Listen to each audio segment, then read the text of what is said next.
welcome back sa aking channel. Ang video pong ito ay para dun sa may mga MP2 account or MP2 savings account na hindi pa alam or wala pang idea kung paano magbayad ng kanilang savings gamit ang ating GCash app. So guys, syempre before tayo makapaghulog or makapagbayad ng ating savings sa MP2, kailangan po ay alam natin ang ating account number. So, kung kayo po ay nag-register sa mismong office ng Pag-ibig, ang account number nyo po ay makikita dito sa papel nyo. Pero kung kayo naman po ay nag-register sa online, and meron po kayong account or naka-register na rin kayo sa virtual Pag-ibig, makikita nyo na rin po dun kapag nag-login kayo katulad ng gagawin ko.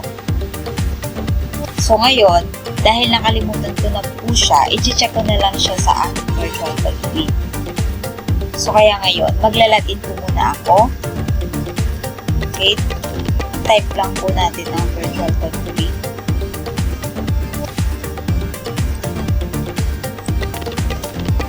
And then, ito po ay i-click lang natin. So, ito po yung lalabas. Sige lang natin ito. And then, lagin. Sundan nyo lang po yung ating video. So, dito, maglagin na muna tayo.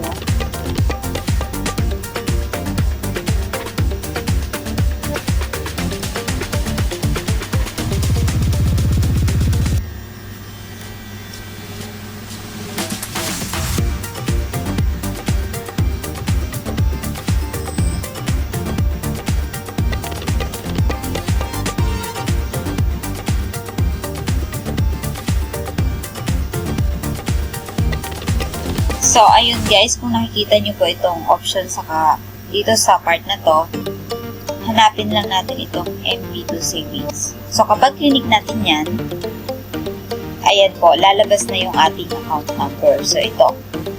So, advice ko lang, i-copy-paste nyo na lang ito, huwag nyo i-manual para hindi na kayo magkamali. Para, just in case na kapag nag-login tayo sa GCash, i-paste na lang natin siya. Tsaka nga pala guys, ako pala ay sa online nag-register. And pangalawang MP2 savings ko na to. Nung nag-register ako dito online, sinunod ko lang yung instruction nila. And then, dahil busy ako, hindi ko siya agad nahulugan. And then, siguro inabot ng month, chinek ko kung nag-okay ba yung registration ko. And ayan, nakita ko, nag-reflect naman siya. So, ibig sabihin ko, nag-okay or nag-success yung registration ko online at na hindi ko na kailangan pumunta dun sa mismong opisina nila.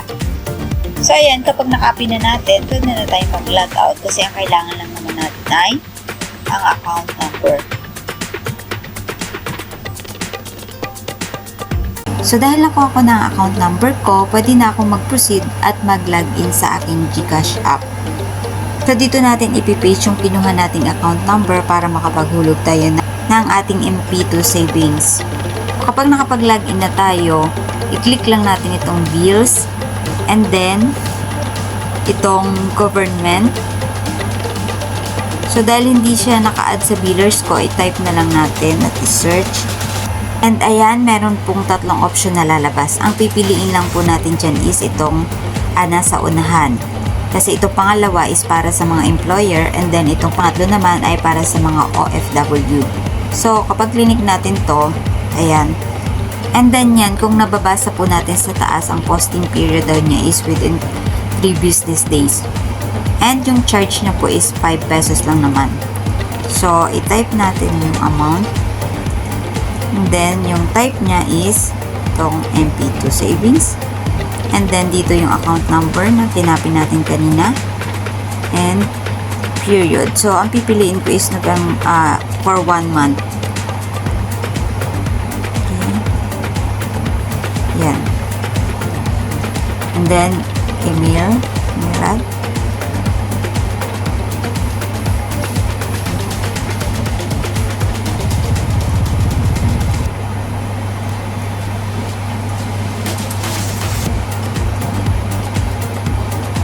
So, ayan. So, ayan, kapag nalagay na po natin dyan lahat ng kailangan, next lang natin dito sa baba. And then, ayan, check nyo lang kung tama ba yung nai-input nyo. And then, i-confirm lang natin kapag okay na. So, ayan guys, ganyan lang po kadali. And then, after 3 days, i-check ko po kung talagang pumasok na yung payment. So, thank you po again for watching. And sana kahit paano ay may naitutulong sa inyo